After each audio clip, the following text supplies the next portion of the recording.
En la publicación que ustedes muy seguramente vieron a través de Facebook, no hay un texto como tal, pero nosotros se los vamos a dar aquí para que lo vayan googleando si quieren. En realidad son dos textos en uno y tenía el diseño Daniel su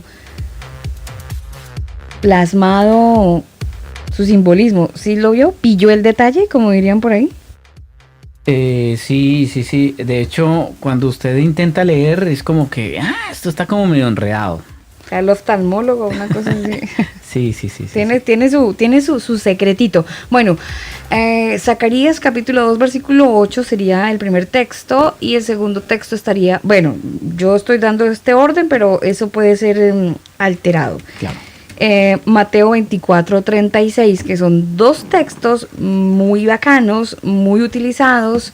Uno hace parte del fin de los tiempos, de la escatología bíblica, y el otro hace parte de esas predicaciones efusivas cuando uno está en la inmunda y un hermanito le dice, pero ninguno toca a la niña de los ojos del Señor y usted es la baby de los ojos del Señor, así que tranquila hermana, el Señor la va a levantar, y uno llora y Amén. amén por todo Nadie eso. me va a tocar y yo soy el hiper, mega, super, hiper heavy hero. Claro, entonces uno se siente así como que bueno, Dios está conmigo, y es hasta bonito porque uno siente que el Señor de verdad lo guarda a uno y siente que el Señor a uno lo cuida. Pero pues eso es tan así, Antonio. Yo soy la niña de los ojos del Señor. Por favor, sea suave con lo que vaya a decir porque esto ha sido predicado hace 40 y tantos años y yo me lo creo. Que tiene tanto historia, oftalmología, sí, literatura, tiene cosas que le rodean que pues de una u otra forma se conectan, y también obviamente otras cosas que vamos a tratar de analizar, pero todo se viene a reflejar en una interpretación con palabras que pasaron del hebreo al latín y que de pronto desde hasta donde yo tengo registro a finales del siglo, pues ¿qué es esto? Estamos hablando del siglo X, se viene a acuñar la expresión como se usa hoy día, porque una cosa es lo que se lee y otra cosa es cómo se lee en los textos fuera de contexto, ¿no? Entonces, sí, en efecto hay muchos problemas con esto y no tiene absolutamente nada que ver con lo que se ha enseñado en las últimas décadas. Yo no sé cómo nos va a ir o cómo me va a ir a mí porque hay hasta una canción ahí, ¿verdad? Muy, muy famosa. Saludamos a Daniel Calvetti a esta hora de la noche en Puerto Rico. A él, un abrazo. Yo les digo muy melosas, muy nostálgicas, llena totalmente así de un romanticismo y una cosa muy acaramelada, pero es muy vergonzoso, de veras es muy vergonzoso hasta dónde se ha llegado el hecho de usar este tipo de textos así, ¿no? Y ahora déjenme decirles que incluso en algunos sectores del cristianismo no les importa en absoluto ni el contexto, los cristianos que defienden, por ejemplo, la connotación que se le da dentro de la teología de las últimas décadas, a ellos no les interesa, ellos dicen con todo y todo, aunque es obvio que la expresión, ¿verdad? Dicen ellos es del antiguo pacto, eso es del antiguo pacto. Dicen ellos, nosotros somos cristianos justificados y salvos por gracia inmerecida, por Cristo. Dicen ellos, no por la ley maldita que esclaviza. Nosotros, dicen ellos, así dicen nosotros sí podemos usar la expresión de una forma de favoritismo, como si somos la niña. Sí. La niña, somos para Dios la niña del ojo. Estaríamos hablando de esta canción, ¿cierto, Antonio? Cuando nadie me vio. Que es una canción que se volvió muy famosa dentro de la iglesia cristiana y pues algunos dicen que le ministra. La niña de tus ojos. Sí. Esta canción. Bueno, no sé, sabemos los que hemos indagado un poquito, ¿qué podríamos decir? Toda la ciencia musical, sobre todo de la época medieval para acá, las notas que tenemos, los acordes, la métrica, la tónica, todo eso, nosotros sabemos que estas personas son expertas en el manejo, ¿verdad?, de la música, sobre todo por la industria cristiana, para tomar textos de donde sea, incluso aunque a veces los tracen bien, tienen otras tendencias, ¿sí? Finalmente estamos hablando aquí de una industria, de cuestiones, ¿verdad?, monetarias, de discos, de fama, de premios en el mundo, de muchas cosas. Bueno, eso a veces incluso no les causa ningún problema usar los textos como sea, ¿no?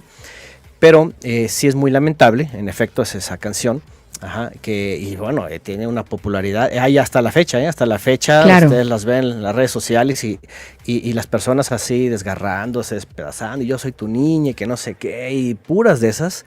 Incluso creo que en el video está así, ahora está muy extraño, no sé cuál video, hay varios, ¿no? Pero hay uno, o sea, parece una mujer así sensual y luego llorando, como si está pasando alguna situación y de perdón después y todo eso, ¿no?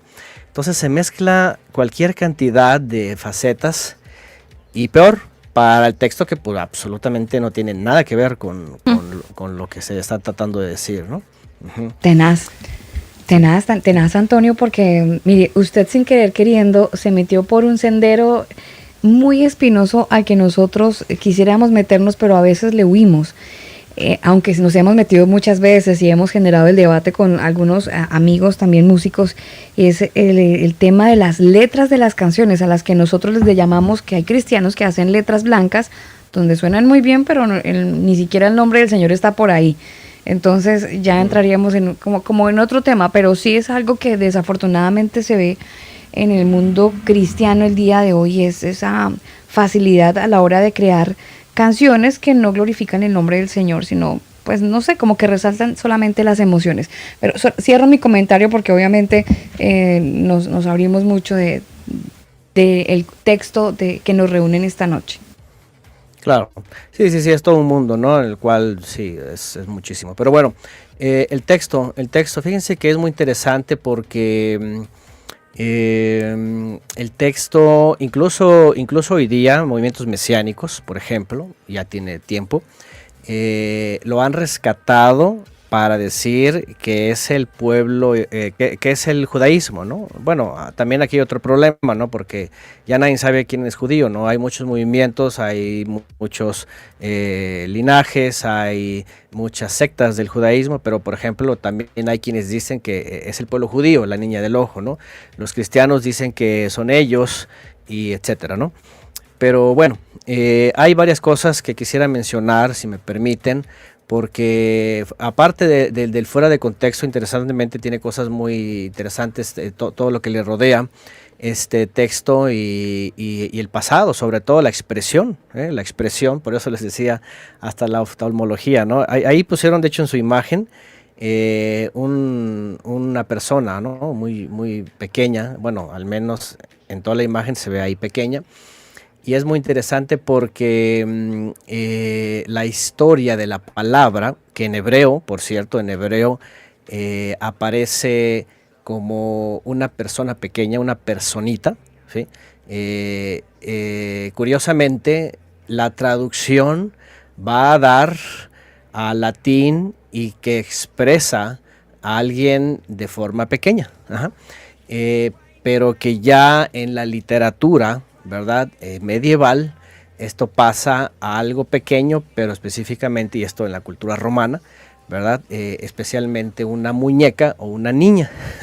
Entonces, a partir de ahí, por supuesto que en la teología no tienen ningún interés, ¿verdad?, de las palabras hebreas y su connotación, sino más bien la teología está basada en la filosofía, en la hermenéutica, en la homilética, en todo lo que los teólogos y toda la filosofía y la teosofía se basan para dar pues las enseñanzas, ¿no? Y por eso encontramos todo este sistema enredado con textos por todos lados y con muchas expresiones que nada que ver.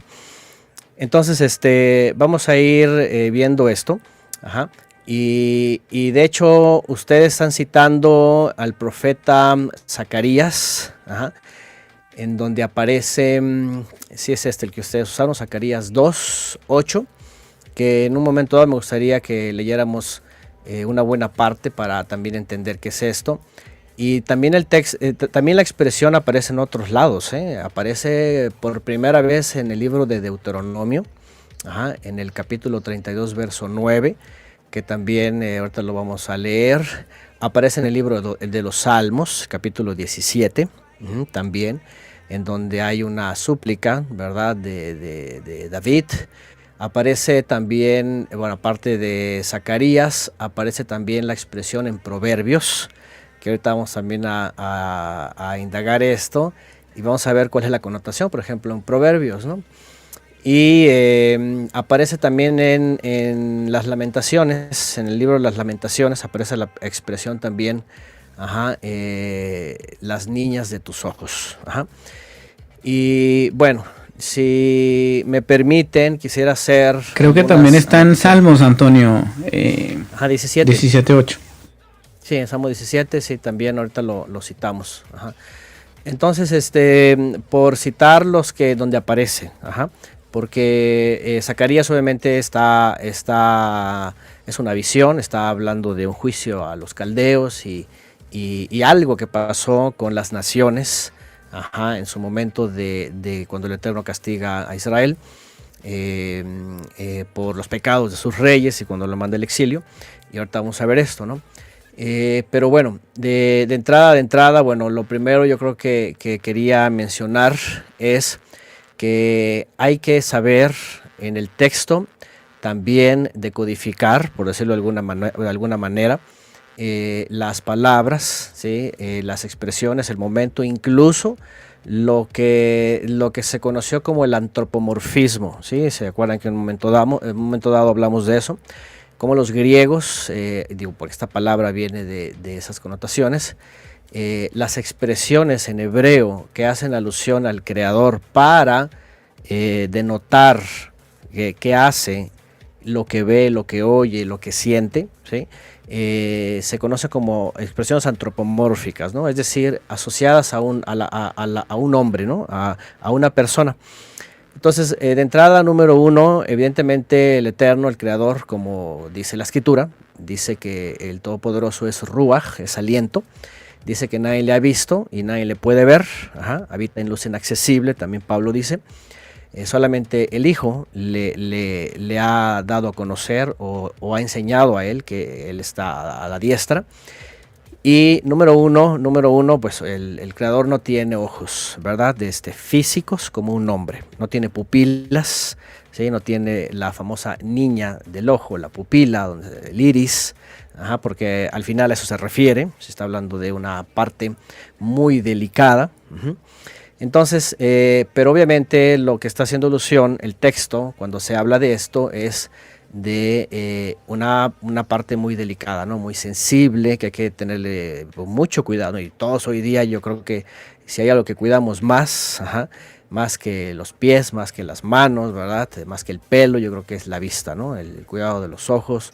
No, y es que Antonio, usted siente un viento así medio fuerte y lo primero que hace no es voltear sus manos de manera brusca, uno se cubre los ojos o en el momento inmediato los cierra, justamente protegiéndolos.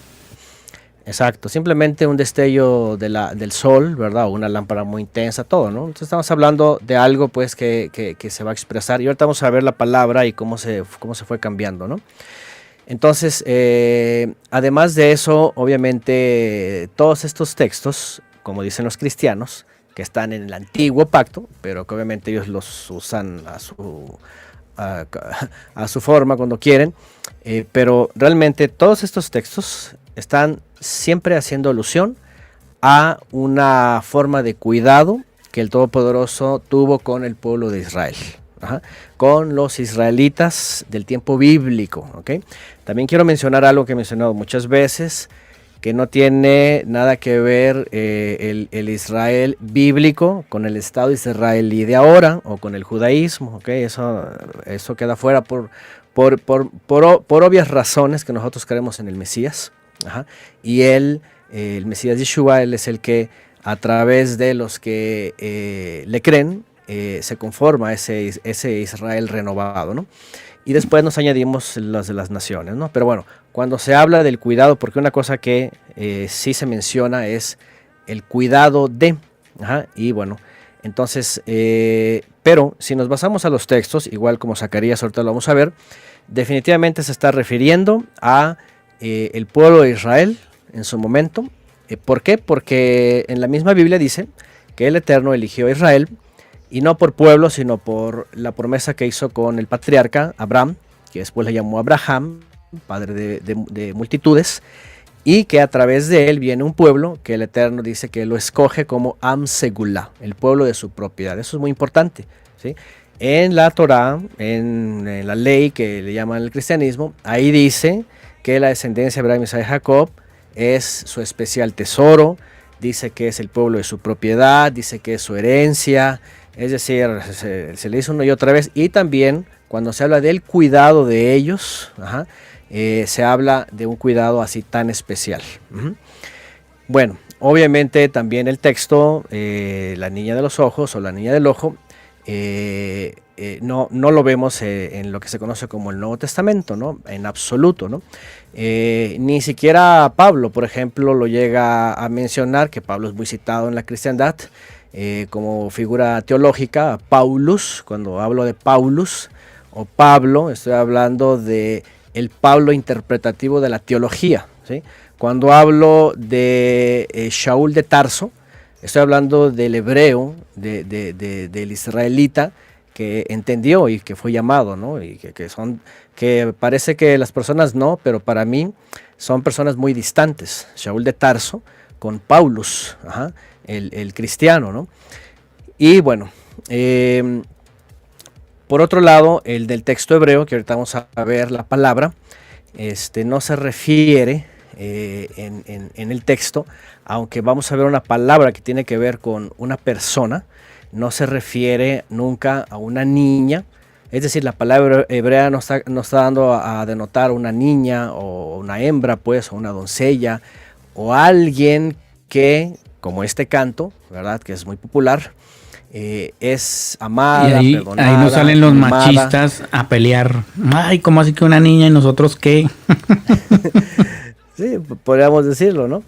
Entonces, entonces en la connotación que se le ha dado es como una niña así mimada, consentida, ¿verdad? Que el papi le da todo y le perdona todo y es muy meloso, ¿no? Muy romántico, ¿no? Lo digo en el sentido teológico. Yo siempre cuando me refiero a esto, entiéndame, y cuando yo lo digo en mis estudios lo digo repetidamente, porque el gran problema es haber transmitido un amor del Creador incondicional, ¿sí? Un amor muy, ¿cómo se puede decir? Excesivo, muy amplio, sin ninguna condición. Y por cierto, cuando ustedes van a ver los textos que tienen que ver con la niña del ojo, se van a dar cuenta que siempre está la condicional de el Eterno cuida a aquel que es obediente, que es observante, que es piadoso, que anda en los mandamientos, que anda en justicia y santidad. Fíjense, otra cosa muy interesante, ¿no? Porque cualquiera podría tomar así como lo toman y decir, que es la niña del ojo de Dios y esto y lo otro, pero aparte de que no tiene nada que ver, aparte descontextualizado en que, por ejemplo, Daniel, el profeta Daniel, ¿no? Por citarlo, fue un hombre que desde el principio, cuando está en el exilio, dice, nunca procuró ofender al Eterno, ¿sí? Tuvo que seleccionar sus alimentos, tuvo que hacer una y otras cosas, sus mismos compañeros, para no pecar, ¿verdad? Prefirieron ir al horno de fuego, y ahí es donde el Eterno pone el cuidado a los suyos y los cuida como la pupila del ojo. O sea, como Antonio, la parte más delicada. O sea, Antonio, que el amor del Señor sí es condicional.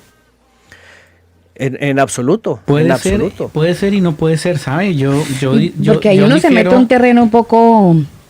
Yo difiero un poquito porque, mire, puede ser condicional, obvio, porque es muy común que la gente diga, es que el Señor me ama, pero siguen pecando, pero no obedecen su palabra, pero hacen torcidos y se dicen ser cristianos. Entonces, sí, el Señor los ama, pero pues no, o sea, no significa que porque usted hace lo que hace ocultamente y que nadie lo ve, entonces cree que Dios no lo ve. O sea, Él lo ve.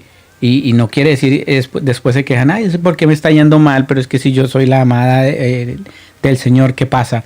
Pues que la conducta que está teniendo no está acorde a lo que la palabra dice.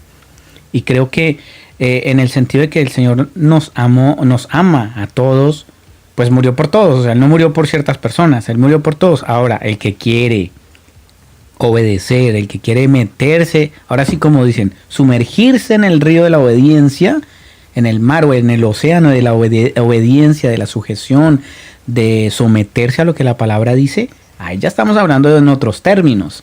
Pero de que Él murió por amor a todos, pues sí, murió por amor a todos, pero el que realmente obedece la palabra, Él sí podríamos decir que se vuelve como el especial. O sea, ahí viene la condición de Dios. Pues sí, yo creo que sí. Yo difiero y les voy a decir por qué. Yo difiero porque justamente el texto más citado para el Evangelio es Juan 3:16, y justamente ahí dice que no murió por todos. Y hay muchos más textos que yo les puedo mostrar, en donde incluso el Mesías dice que no ora por todo el mundo, dice que ora por los que el Eterno le ha dado a él. Y Juan 3:16 es muy claro, dice que amó a la humanidad. La palabra que aparece, por cierto, tiene que ver con la humanidad, los descendientes de Adán. Dice, de tal manera que ha dado a su Hijo para que todo aquel que cree. No dice, amó a toda la humanidad para todos, sin ninguna restricción, y a todos los va a hacer salvos. No dice así.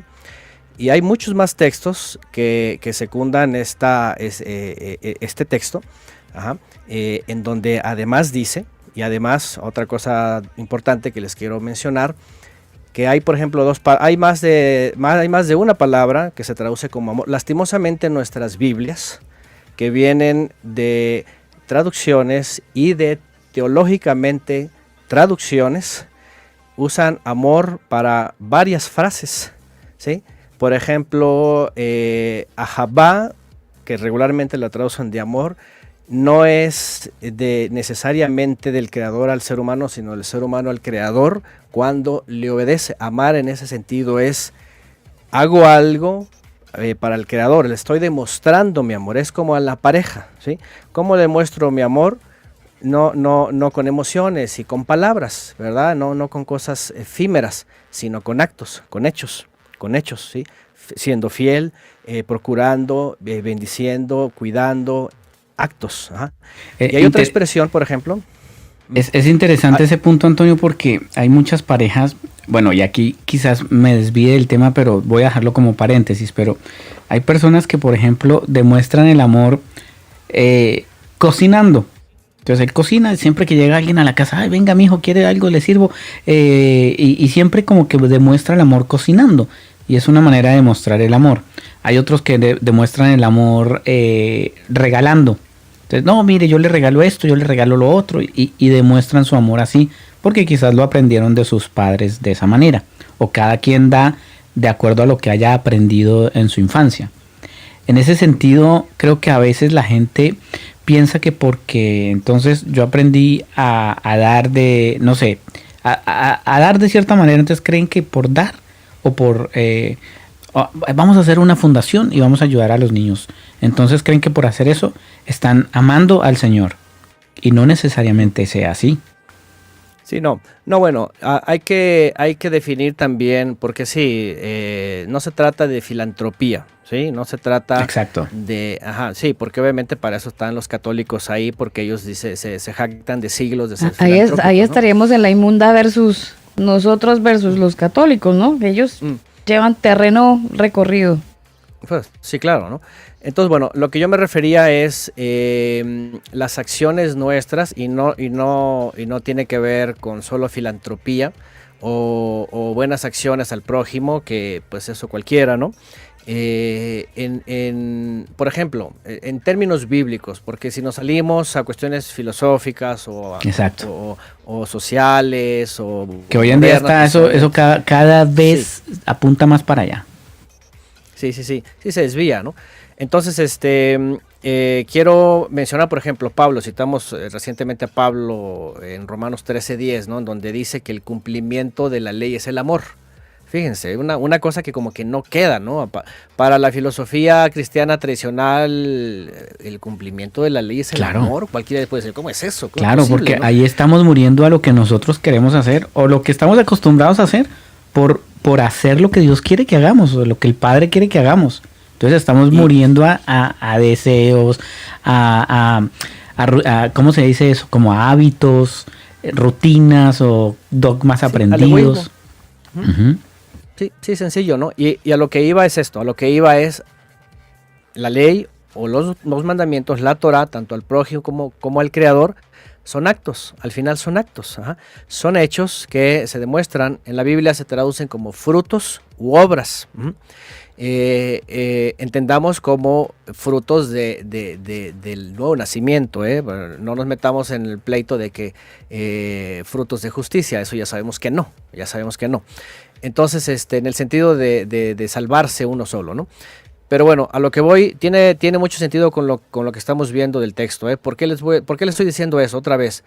Porque, regreso al punto, cuando se habla de este cuidado especial del Creador a ciertas personas, siempre va a involucrar estos actos de obediencia. Gente en la antigüedad, y no tendría por qué ser diferente ahora, que temen al Creador, que le obedecen, que se santifican, que, como dijo el ingeniero, se niegan a sí mismos para obedecer, para servir al Creador, para, etcétera, ¿verdad? Vamos, creer al Mesías, vivir una vida agradable, todo lo que lo conocemos de la Biblia, ¿no? Y esto es bueno englobarlo, y otra vez lo digo porque, por ejemplo, les iba a mencionar de otra palabra que traducen regularmente como amor, que es leemán. Cuando dice hacer leemán, y de hecho los diccionarios dicen, teológicamente traducido como amor, está muy errado el punto ahí, y ahí es donde vienen también muchas enseñanzas y muchas doctrinas mal enseñadas, mal fundamentadas. Siempre está vinculado a la consideración que el Eterno tiene, entre comillas, el amor, pero se van a dar cuenta que no es incondicional o no es, ¿cómo se puede decir?, desmedido nada más por nada más, porque en todas esas expresiones está hablando de reciprocidad. Tú me obedeces, entonces yo te guardo, yo te preservo la vida y te doy una promesa en el futuro. Ajá. Siempre es recíproco. Antonio. O sea, tranquilo, termine la idea porque es que me surge aquí una pregunta con respecto a esto que está comentando. no, si quiere, coméntelo. Es que ahora que me puse a ponerle mucho cuidado a lo que decía usted, de lo que decía Pablo en Romanos 13:8, de que el amor es cumplimiento de la ley. Buscando un poco acerca del amor, se encuentra uno con esos tipos de amor según los griegos, ¿no? El amor ágape, el eros, el filial. Ese tipo de traducción está bien, porque yo sé que algunos de ustedes fueron en algún momento de sus vidas a una reunión donde el pastor decía que los tipos de amor, y entonces desglosaba cada uno de estos y nos decía que el amor ágape es el amor hacia Dios. ¿Esa disertación está bien o ahí también fue otro gol que nos metieron? Y a partir de ahí, de esas enseñanzas y de la postura que le dieron los griegos al significado del amor según corresponda, ¿estamos mal todos? Bueno, esa es en la escuela de los griegos, sí, es la escuela de Sócrates y Platón y todos ellos, y es lo que se enseñaba. Lamentablemente es lo que se introdujo en la teología ya del siglo III y IV para acá. Ajá. Cuando yo me refiero a la expresión, porque ustedes lo van a encontrar en la Biblia todo el tiempo, ¿verdad? Por ejemplo, cito, y todos lo conocen, si alguien lo puede encontrar, bien, dice, si me amas, guarda mis mandamientos. ¿Sí? Fíjense nada más cómo cambia, ¿no? Aquí no es, tal amor se refiere a amar a Dios. Es No, Juan hebreo, 14, 15 al 31. En hebreo significa, si tú le tienes temor al Creador, obediencia, bueno, si tú realmente tienes una entrega a Él, ¿sí? Como mencionó el ingeniero, si te has negado a ti mismo, y tienes una entrega a Él, entonces vas a andar en sus mandamientos, vas a andar en observancia, vas a andar en santidad. Esta es la gran diferencia. En el contexto griego nada más, este es el amor a Dios y tú ámalo, pero no les dicen cómo. Pero, Nada más les o dicen sea que sí según está la línea. mal, o sea que sí está mal el parámetro que nos enseñaron en la Biblia, en la escuela dominical. Totalmente. Eso, y yo no sé, yo podría decir que la gran mayoría de las bases, ¿por qué se los digo? Bueno, de entrada, los que lleguen a escuchar, sepan que yo estuve 23 años en el cristianismo, sepan que yo estuve en todos esos seminarios, en toda esa teología, en la historia de la iglesia primitiva, según la teología. Yo conozco, ¿verdad?, calvinismo, arminianismo y todas sus facetas, y bueno, yo estuve estudiando todo eso. Lo que quiero decir es de que cuando me escuchen decir que están erradas, lo digo con fundamentos, porque según los teólogos, por supuesto, están totalmente descontextualizadas de lo que aparece en los textos en hebreo y lo que realmente se refiere, ¿no? Ese es el gran problema. O sea, lo que siempre yo he estado tratando de mencionar es el gran problema de la filosofía, la teosofía griega. El helénico es greco-latina, ¿sí? Involucrada en la interpretación de la Biblia para entregar lo que hoy día pues se conoce como cristianismo, ¿no? Ajá. Entonces, de veras, es una cosa que necesitan ser, ahora sí que como dijo Alba al principio, ¿no? Por eso nos ve la gente así como... Amargados, ¿sí? Amarguetas. ¿De qué sí? Amarguetas, ¿no? ¿De así qué como sí? que, ay, ¿qué? O sea, ¿qué le pasa? Está amargueta. Entonces, sí, ¿por qué? Porque ahora resulta que todo lo cuestiona. Pues sí, es que hay que cuestionarlo todo, ¿no? Ni modo, nos ven así, pero es que estamos cuestionando, estamos a ver de dónde viene y por qué lo enseñaron y cuál es el original y qué es lo que realmente dice la escritura, ¿no? Oiga, Antonio, Entonces, pero esperen, no nos demos tan duro. Arreglemos nuestra imagen, querido hermano Antonio, frente a nuestros miles de oyentes. De todas maneras, démosle el crédito a los griegos, porque feos o no, como haya sido, pero bacano que hayan separado los tipos de amor, ¿no? Que el amor de familia filial, y entonces uno capta la idea y de alguna manera cuando uno es muy niño puede hacer la diferencia gracias a la explicación. Entonces, no sé si quiera darle el crédito en parte a los griegos, que ayuda para que la psique humana infantil pueda diferenciar el tipo de amor, ahora ¿no? sí, como diría un amigo, eso fue realizado ante idiotas. bueno, para que se pueda eso sí es entender. cierto. Sí, tranquilo, no se preocupe que al inicio de este programa dijimos que usted también era Marguetas, entonces no se preocupe que eso se entiende. Lamentablemente sí, ¿eh? Si le quieren poner definición, para los que de plano sí no saben identificar, sí, porque digo, alguien que crece sin esas definiciones saben que es amar en la familia, saben que es amar a su pareja, saben, bueno, ya lo otro habría que definirlo, ¿verdad?, en la Biblia, pero también si es bíblico saben que es amar al Creador, amar es obedecer. Bueno, a excepción de aquellos que crecen en hogares disfuncionales, que nunca reciben amor ni nada. No, de hecho ellos también lo saben. ¿Por qué? Porque como no lo recibieron, dicen nunca me dieron amor. Entonces sí lo saben, nada más que no lo recibieron. Es otra cosa, ¿no? Pero también saben que la pareja no los amó o sí los amó. Entonces la realidad es que son como cosas muy comunes de parte de la naturaleza, ¿no? Son tan intrínsecas que todos lo experimentan y todos lo saben. Aquí lo único, como dice Alba, pues es la definición de los griegos, ¿no?, que ellos le dieron. Que al final es parte de una cultura, pero no la hebrea. Y ahí va el punto, ¿no? Otra vez, no la hebrea, o no la bíblica, pues, no la del Creador, ¿no? Entonces, bueno, al final todo esto sirva para lo que les quería mencionar sobre lo que dice la Escritura cuando se citan esos textos. Sobre la niña de los ojos, ¿sí? O del ojo, ¿sí? Bueno, depende, en algunos textos dice las niñas de los ojos y otros es el la, en plural o singular. Pero bueno, por ejemplo... Eso depende del problema visual, lo van diciendo, Antonio, no se preocupe. No, depende del texto, depende del texto. A veces es singular y a veces es plural. Entonces, por citar, bueno, si quieren vamos a Deuteronomio. Quiero citar primero Deuteronomio antes de llegar a Zacarías, porque es el primer texto donde aparece. Deuteronomio 32, verso 9. En adelante voy a leer 9, 10 y 11 y 12 un poquito para tener un poquito más de contexto. Dice, porque la porción del Eterno es su pueblo, fíjense, su pueblo es su porción o su herencia. La herencia de Jacob le tocó. Le halló en tierra de desierto y en yermo de horrible soledad. Dice, lo trajo alrededor, lo instruyó y dice, lo guardó como a la niña de su ojo.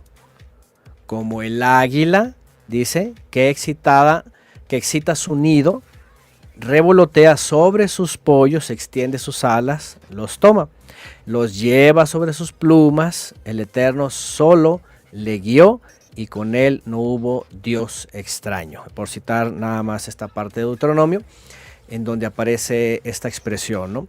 Si ustedes se dan cuenta aquí, evidentemente está hablando de cuidado, está hablando de procuración, ¿verdad? De un cuidado extremo, de algo de su propiedad. Cuando se lee en hebreo Am Segulá, el pueblo de su propiedad, se está refiriendo a esos cuidados. Ajá.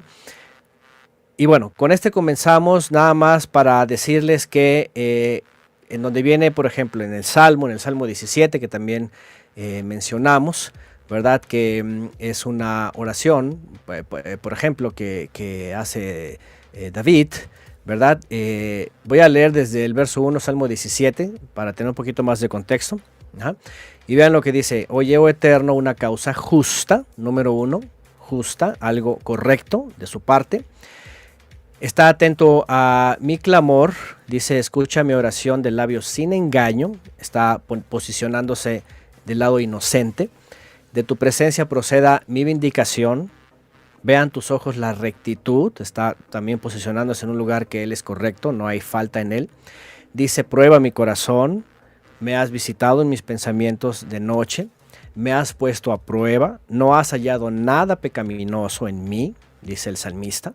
Fíjense, él va a hacer una petición especial, pero de entrada le está diciendo, yo he andado delante de ti en rectitud, en obediencia, sin engaño, sin injusticia, tú me has probado, no has encontrado nada inicuo en mí. Sigue diciendo el salmista, he resuelto que en mi boca no haya ninguna transgresión, vean, ninguna transgresión, desobediencia. Verso 4, en cuanto a las obras humanas, por la palabra de tus labios, yo me he guardado de las sendas de los violentos. Aquí está hablando de yo me he guiado en tu instrucción, en tus mandamientos, para no estar con los violentos. Algo como lo dice en el Salmo 1. Dice en el 5, sustenta mis pasos en tus caminos para que mis pies no resbalen. Yo te he invocado por cuanto tú me oirás, oh poderoso. Inclina a mí tu oído, escucha mi palabra. Muestra tus maravillosas misericordias, tú que salvas a los que se refugian a tu diestra, vean, a los que se refugian a tu derecha, de los que se levantan contra ellos. Y luego viene en el verso 8 otra vez esta expresión. Guárdame como a la niña de tus ojos, escóndeme bajo la sombra de tus alas. Por ejemplo, aquí cita alas. El Eterno no es ningún ave para tener alas, ni plumas. Entendemos que está haciendo una expresión alegórica, ¿verdad? De protección, de cuidado, ¿no? De cuidado, de que necesita él estar cobijado y refugiado. Entonces, bueno, cuando yo les hablé al principio, ¿verdad? De este cuidado, de esta expresión, les dije eso en principio, no es para cualquier persona, o sea, no cualquier persona la puede declarar, ¿sí? O bueno, cualquier persona la puede declarar, pero más bien no para cualquier persona es efectiva en ese sentido verdadero, bíblico. Aquí estamos viendo, por ejemplo, a David, que está haciendo esta petición. Primero comienza diciendo, he andado bien delante de ti, no hay ninguna iniquidad, no hay ninguna desobediencia, hay rectitud por completo, tú me has examinado y me has probado. Y luego viene la petición. Por sus enemigos, por las circunstancias que él vivía, él pedía, protégeme, cuídame tanto como si fuera la pupila de tus ojos. Ahorita voy a la palabra para saber qué significa desde el hebreo. Entonces, bueno, sigue el Salmo, por supuesto, ¿no? Pero otra vez, claramente está hablando de quién lo puede citar, por qué lo puede citar, a quién se lo pide y cómo va a ser. Por ejemplo, hay otra expresión igual en Proverbios 7. Ahora vean en Proverbios 7, porque aquí aparece también. Proverbios 7, voy a leer del 1 al 3. Dice, hijo mío, dice, guarda mis consejos y atesora contigo mis mandamientos. Mitzvot en hebreo es mandamientos de la Torah. Dice, guarda mis mandamientos y vivirás. Y mi ley, mi Torah en hebreo, como a la niña de tus ojos. Se están dando cuenta que otra vez aquí se refiere a la Torah, los mandamientos que le está diciendo al hijo, tenlos, ponlos por obra, guárdalos, cuídalos, ¿verdad? Atesóralos, cuídalos tanto, es decir, no los pierdas, no los dejes al olvido, no los rompas, no los dejes en desuso, sino ponlos en tu vida tan valiosos y tan a cuidado como tus propios ojos, como la pupila de tus ojos. Ahí sí, en ese sentido, Antonio, es él el que nos dice, ¿quiere la niña de tus ojos? Pues usted, mijo, guarde los mandamientos como a la niña de sus ojos. Exactamente, ¿no? ¿Por qué no habría de más bien cantar esto, ¿no? Que tu Torah sea como algo tan valioso como la niña de tus ojos, ¿no? Entonces, imagínense que cualquiera que ya entendiera esto y dijera, ¿sabes qué? Si yo cuido mucho mis ojos, o bueno, la parte del cuerpo que tú quieras, o todo tu cuerpo, ¿no? ¿Por qué no de cuidar los mandamientos del Creador? Aquí es donde el ser humano no le va a interesar mucho hacer esto, ¿no? Ni pensar en esto, porque se va a meter en muchos problemas, ¿no? Entonces, bueno, por citar otro contexto, ¿no? Y el otro texto, por ejemplo, el otro texto que decía está en Lamentaciones. Aquí sí se refiere directamente a un efecto por llorar. En Lamentaciones 2:18. Dice, el corazón de ellos clamaba al Eterno, oh hija de Sión, echa lágrimas cual arroyo día y noche, no descanses, ni cesen las niñas de tus ojos. Aquí está hablando de la destrucción de Jerusalén, un lamento por el asedio, por la destrucción, y pues está hablando del lloro, ¿no? Aquí es donde les mencioné que se sacan de aquí para decir, era un profeta bien llorón, ¿no? Pero está hablando del lamento por la destrucción de Jerusalén, ¿no? Bueno, mire, Antonio, permítame, pero es que leyendo el texto que Daniel, bueno, a usted también le comentaba, empieza uno como a rascarse la cabeza, Antonio. Eso de guarda mi ley. Proverbios 7. Gracias. Proverbios. Sí. Mire, empieza uno como a rascarse la cabeza y a sentir un tanto de vergüenza. Qué bueno que es un tanto, ¿no? Porque cuando, imagínense, ¿no? Ahí es donde viene el lado amarguetas que empieza a desarrollarse. Exacto. Por la vergüenza. Sí, exactamente. Ahí es donde entendemos esa expresión, ¿no? Así como que, esto como que, no. Así como que no me entra y a ver qué pasó. No, pero es que yo quiero el otro. Es que el otro es más fácil. El otro es más empoderado. O sea, yo puedo decirle, Señor, guárdame porque yo soy la niña de tus ojos. Pero, cuando es al contrario, guarda mis mandamientos. No. Fíjense. Y la ley, como a la niña de tus ojos. Ahí sí, bueno, next. ¿Y la gracia para cuándo? Sí. No, créame que en el cristianismo es inverosímil, pero les gusta citar cosas como que, no, es que Jesús vino a hacerlo, Él los guardó, Él ya hizo todo, yo no puedo. No se puede, nada se puede, ni en Cristo, ¿verdad? Porque no nos fortalece. Entonces, pero Él sí los guardó, Él sí guardó todo y Él hizo todo por nosotros. Eso es una respuesta automática que tiene la teología y se desligan rápidamente de estos textos. Pero la verdad es de que siguen los textos. Y además el Mesías, ni en la Biblia nunca dice que el Mesías hizo todo por nosotros. Oiga, yo no sabía, Antonio, que Poncio Pilatos tiene millones de seguidores y de discípulos, porque solo son expertos en lavarse las manos. Exactamente, en lavarse las manos, ¿no?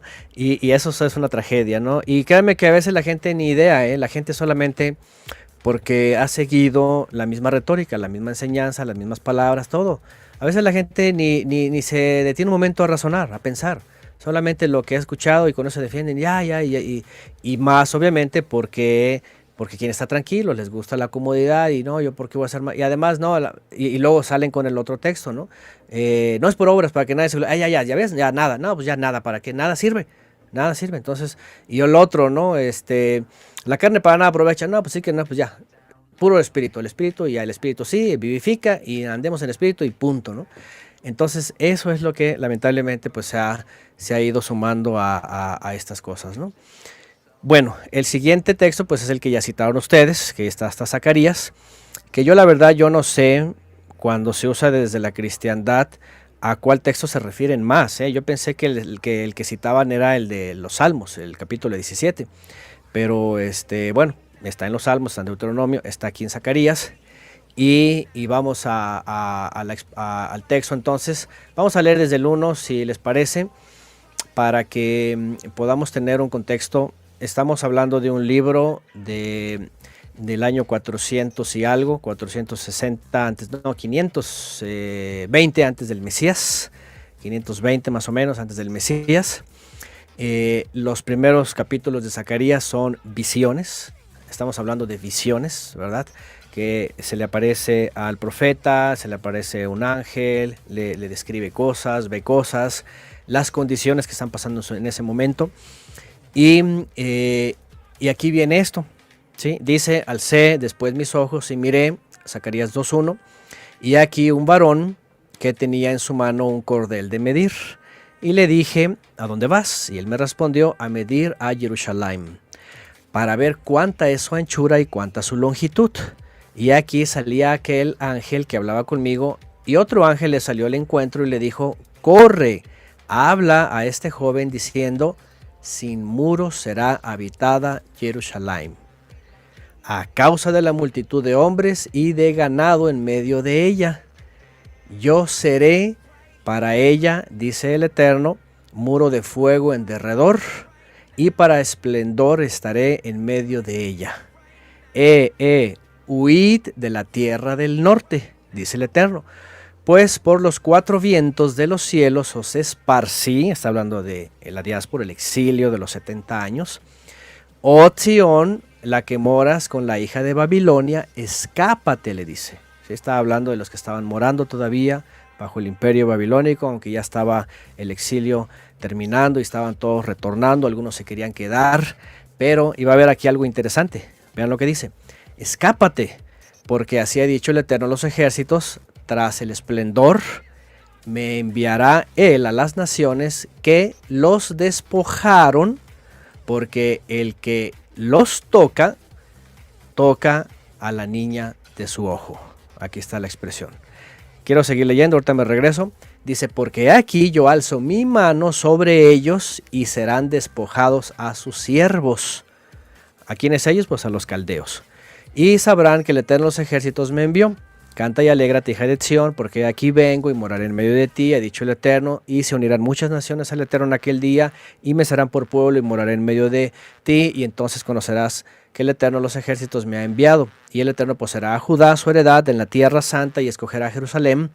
Calle toda carne delante del Eterno, porque él se ha levantado de su santa morada. ¿Cuál es el contexto de esto? Que una vez que termina el exilio, el Eterno usa tanto a Darío como a Ciro, una coalición de imperios, para reconquistar el mundo, destruir a Babilonia, destruir a todo el imperio de los caldeos. El Eterno los usa para castigar a Babilonia, ¿sí? El Creador está mandando un mensaje para decir, se escapen, se salgan, no se queden entre ellos. Y Jerusalén va a ser habitada otra vez, aunque todavía los muros iban a tardar todavía 100 años en construirse en la época de Esdras y Nehemías. Una forma de decirlo es, aún sin murallas va a ser habitada y van a regresar todos. Entonces lo que está diciendo es, yo voy a vengarme de las naciones que los despojaron y los voy a despojar a ellos. ¿Qué es lo que había ocurrido? Que fíjense qué interesante, porque el Eterno castigó a Israel, ¿sí? Al reino del norte y al reino del sur, y los sometió a un castigo fuerte con los asirios y con los babilonios. Es decir, ni siquiera él los cuidó a ellos, los dejó en manos de los extranjeros. Y obviamente cuando ocurre esto, los pueblos extranjeros son desmedidos en el castigo y abusan y toman la tierra y le hacen como sea. Y aquí es donde viene esta visión, en donde el Eterno dice, ahora yo me voy a vengar de ellos. Porque el que toca a mi pueblo es como si me tocara la niña del ojo. O sea, es tan delicado como diciendo... O sea, en este capítulo sí aplica el tema de protección o de propiedad, mejor, del Señor con el pueblo de Israel. Bueno, de propiedad siempre ha sido. Cuando es Am Segulá, es el pueblo de su propiedad. Cuando se trata de cuidado, y aquí les iba a decir esto, cuando se trata de cuidado, Él es el creador y Él ha tomado bíblicamente, en tiempos bíblicos, a Israel como su pueblo por sus propósitos, obviamente, ¿no? Venía el Mesías. Pero a lo que iba, por ejemplo, es, Él dice, yo los cuido. Si yo los castigo y los castigo fuerte. Y eso les pasó. Pero en este contexto pero nadie me los castiga de más. Si yo usé a los caldeos para castigarlos, pero ellos excedieron su castigo, igual que Edom, Moab, Seir, todos estos pueblos, ahora yo les voy a recargar la mano a ellos. Ajá. Y cuidadito, porque los que se excedieron en el castigo a Israel, ahora yo los voy a castigar, porque si tocan a Israel es como si tocaran a la niña de mi ojo. ¿Me entienden? Lo que está diciendo es, yo los cuido y los protejo. Y si yo estoy diciendo, los voy a hacer volver, déjenme decirles algo importante, fíjense. Aquí es donde viene la expresión por amor, entre comillas. En todos los profetas, cuando dice por amor, han mal traducido y es aselemán. Que es por consideración a. ¿Cuál consideración? De hecho, en todos los profetas dice que el Eterno no los iba a perdonar, que los iba a castigar, que los iba a llevar al exilio y que los iba a perdonar, dice, pero por amor a mi nombre, dice, por mí mismo. Nunca dice por ellos. Entonces, lo que voy es esto, cuando dice que por amor a, dice más bien, no porque los ama excesivamente, de hecho, regularmente dice por Abraham mi siervo y por David mi siervo, cuando se habla de Jerusalén. Porque dice que él pactó con David, pero no por el pueblo. Dice, si fuera por el pueblo, como dice Pablo a los romanos, dice como Sodoma y Gomorra hubiéramos sido destruidos, ¿no? Pero él ha tenido consideración porque pactó con Abraham, porque pactó con David y porque al final tenía un propósito en hacer venir al Mesías a través de los israelitas.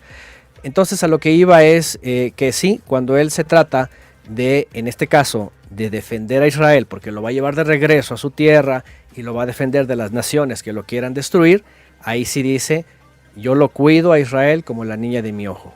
Y otra vez habla de cuidado y protección. Antonio, pero algunos críticos podrían decir, uy, ¿cómo así? Pero entonces a Dios se le va de las manos el pueblo, porque si Él tiene que de alguna manera decir, cuidado, porque si alguno toca de más o se le pasa en cuanto a la mano con respecto a Israel, según el ejemplo que usted nos puso, y que el Señor en este caso, como que si se les va la mano, entonces Él los ajusta. ¿No se podría ver entredicho como la soberanía de Dios y los límites que Él mismo plantea? ¿O como que finalmente se podría ver como algo suelto, un cabo suelto por ahí? No, en absoluto. De hecho, toda la Biblia habla de eso. Toda la Biblia de eso. Desde el principio, cuando dice, por ejemplo, es como si dijeran, pero ¿cómo? Si Él los hizo perfectos y los puso en el huerto, no se les salió de las manos y de pronto se les escapó que fueron a comer del árbol del fruto del bien y del mal. ¿Cómo? Había hecho todo perfecto. ¿No es soberano entonces o qué? Desde ahí hacia adelante hay cualquier tipo de textos que dicen lo mismo. Y yo se los puedo ir citando desde el principio hasta los profetas. De hecho, en los profetas, una y otra vez el Creador dice por cuánto hicieron o dejaron de hacer. Por ejemplo, estudiamos los profetas, ¿se acuerdan ustedes? ¿Se acuerdan, por ejemplo, de Ezequías, ¿no? Un buen rey, etcétera, pero al final cometió errores. Y entonces al final dice, por cuánto hiciste, entonces. Sí. Igual cuando dice en Ezequiel, por ejemplo, en Ezequiel dice, si un hombre es justo así toda su vida, pero al final dice, hace lo malo, entonces dice, se acabó. Entonces, ¿qué quiere decir? Que la verdad es de que nos deja a nosotros la responsabilidad de nuestra voluntad estar siempre en rectitud. Entonces, no se pone en entredicho porque está escrito en todos los profetas justamente esto, que el Eterno, es más, necesito otro texto rápido.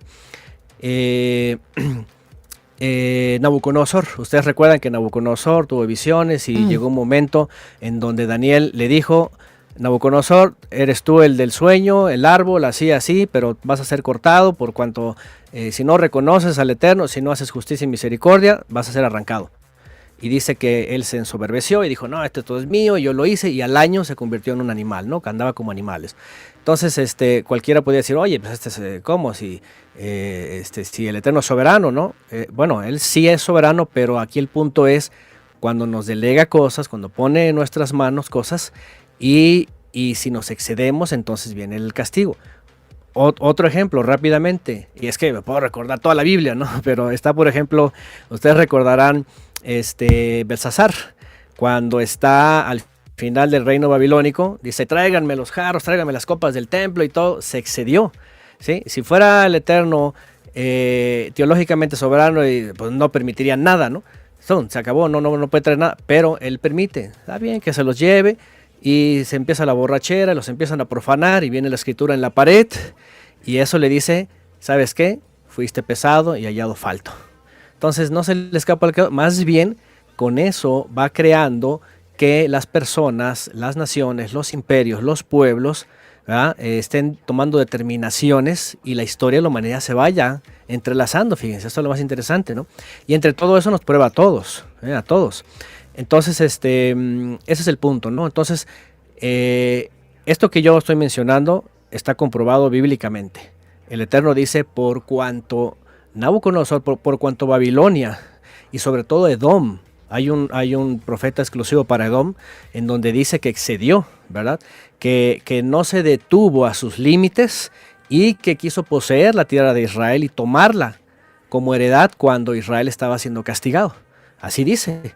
Y dice que el Eterno lo castigó, y también llegaron los caldeos y destruyeron todo el monte de Seir, y casi los exterminaron. Entonces fíjense qué interesante, ¿no? Entonces la verdad es de que esto para nada contradice la soberanía del Creador o pone en tela de juicio, ¿no? Más bien es cosa de estudiar bien la Biblia, ¿no? Y no dejarse ir por la teología y todas esas cosas que pues, yo no sé qué enseñan, ¿no? Pero bueno. Entonces, bueno, regreso al punto. El contexto de Zacarías es ese, ¿sí? Y lo dice claramente una y otra vez en el profeta Miqueas, en el profeta, incluso en otros profetas, ¿no? Bueno, déjenme ir al texto en hebreo. Si ustedes tienen el diccionario de Strong's y pueden checarlo, por ejemplo, el texto que aparece en Deuteronomio, por ejemplo, que leí al principio, y todos los que hemos leído, aparece todos la palabra Ishon. Ishon en hebreo, que es en el diccionario de Strong's 380 del hebreo. Ajá. Por ejemplo, en Deuteronomio, cuando dice, le guardó como la niña de su ojo, dice Yisren Hu que Ishon Eino. ¿Qué significa esto? Antonio, discúlpeme, como... es que tengo aquí alguna gente en la sala de chat. Están buscando Strong. ¿Cómo es que, por favor, que si lo puede repetir para ellos hacer el mismo ejercicio? Ok. Bueno, perdón. Yo estoy muy familiarizado con un programa que se llama eSword. La espada electrónica, creo que ya... Lo descargan después, tranquilo. O lo pueden ir descargando ahorita, si no se pierden del...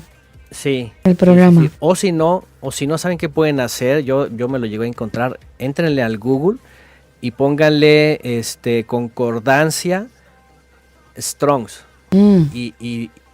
Concordancia en hebreo Strong's.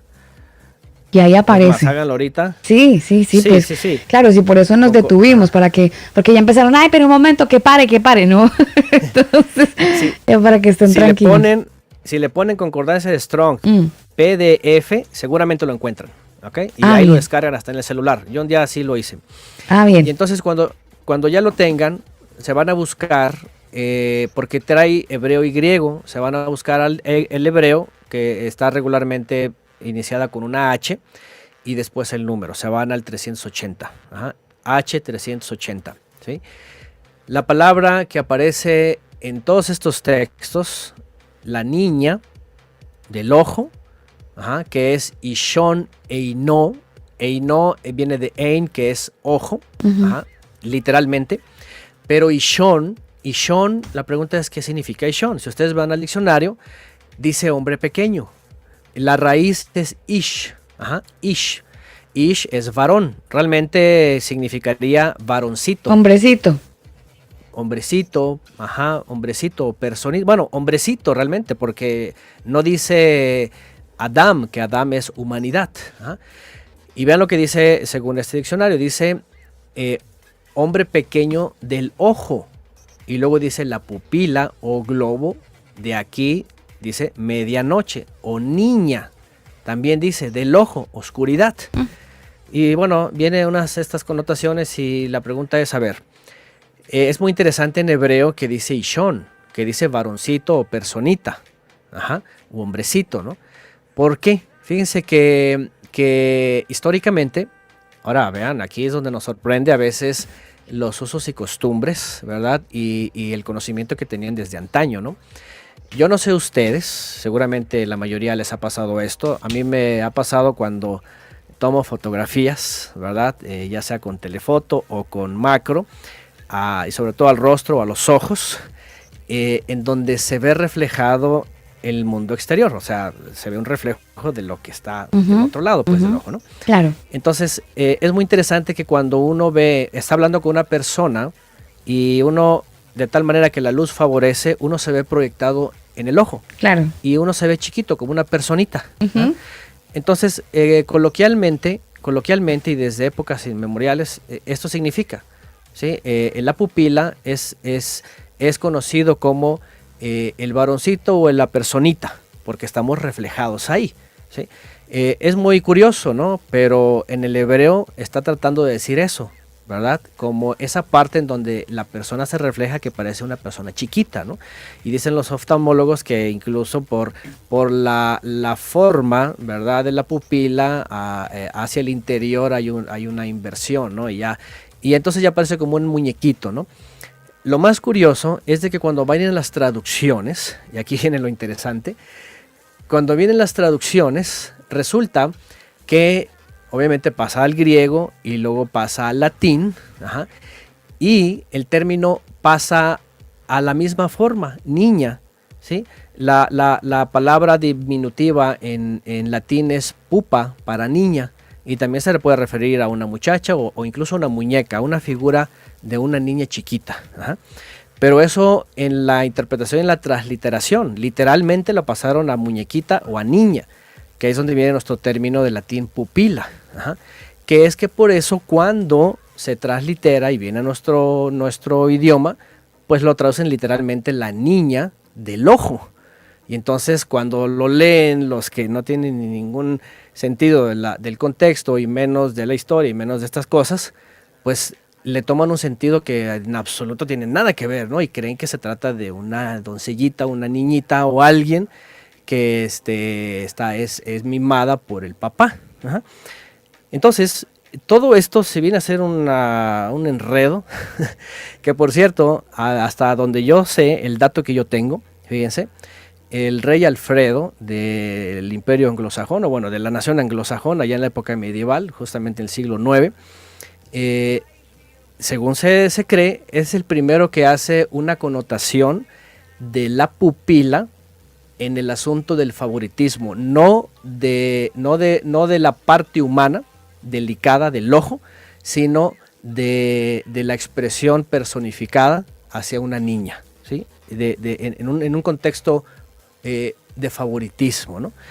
De tal manera que cuando vienen las traducciones inglesas, por ejemplo, como la King James, ¿verdad?, la connotación es muy, muy marcada, como si fuera una niña de Dios, que Dios la cuida. Tanto que hasta aparecen después, según leí, en las obras de Shakespeare, ¿no? En un escrito llamado El sueño de una noche de verano. Ya una connotación tal cual.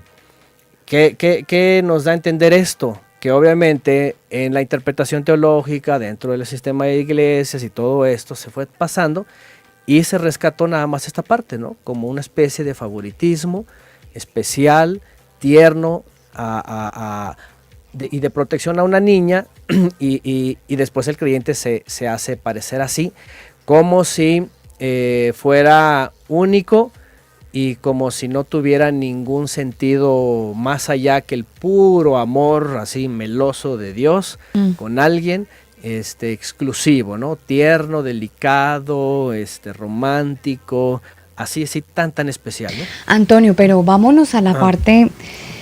Yo le he copiado al pie de la letra todo lo que usted nos ha dicho, pero también me quiero poner del lado del cristiano que no es tan maduro como usted o no es tan amargado como yo. Y entonces ese cristiano que dice, yo siento que el Señor me cuida, Él me guarda, me protege, porque de alguna manera también se ha postulado el texto como un tema de protección donde el Señor está pendiente de mí a ese punto. Eso genera también un tipo de fe y eso genera también un tipo de cercanía de ese cristiano inmaduro, digámoslo así, o de ese cristiano primíparo que hasta ahora está arrancando en el camino. ¿Para qué quitarle la fe, Antonio? ¿Para qué bajarlo de la nube? ¿No le parece que es como muy cruel? Bueno, la gente se siente protegida por los astros, por la cruz, por un recuerdo, se siente protegida por una sangre, por un fetiche, o sea, la gente se puede sentir protegida, es el efecto panacea, ¿sí? Es el efecto, no, ¿cómo le llaman? Ay, se fue la palabra. Placebo. Placebo, ¿no? Que al final sí, es como la panacea de todo, ¿no? Eso es lo que me saca, me ayuda, me sostiene, me protege, ¿no? Aquí tenemos dos problemas. Número uno, cualquier gente se va a sentir segura hasta con un símbolo, ¿sí? Hasta con algo que trae colgado o lo que sea. Los cristianos, por ejemplo, medievales, desde Constantino, ¿verdad? Se ponían la cruz, se la figuraban, porque Constantino dice que es un símbolo de protección, y ya con eso estaban protegidos, ¿sí? Con la cruz, por ejemplo, ¿no? Hubo otra vertiente que con la sangre se protegían, y bueno, puedes agarrar cualquier fetiche, ¿no? Se puede tomar esta expresión y cual sea se puede sentir seguro con lo que sea, o con otro versículo, ¿no? Y el punto número 2 que me gustaría mencionar, así, para que todavía me escuchen más amarguis, es los sentimientos, ¿sí? No hay en absoluto nada en la Biblia ni... Está bien interesante, Daniel, escuchar a Antonio en esta intervención, porque, hombre, uno dice, Dios mío, yo quisiera de alguna manera madurar esa área en mi vida espiritual, yo quisiera verlo desde ese punto de vista, pero comprenderlo, analizarlo y vivirlo, eso va a tardar a lo mejor el año que usted al inicio del programa se dio cuenta que llevamos aquí en estos martes de series donde hemos madurado un poquito nomás. Nuestro carácter a lo mejor también ha variado un poco, pero el objetivo siempre será pues agradar el nombre del Señor. Por eso nos es tan importante que usted siga la secuencia de cada uno de estos programas.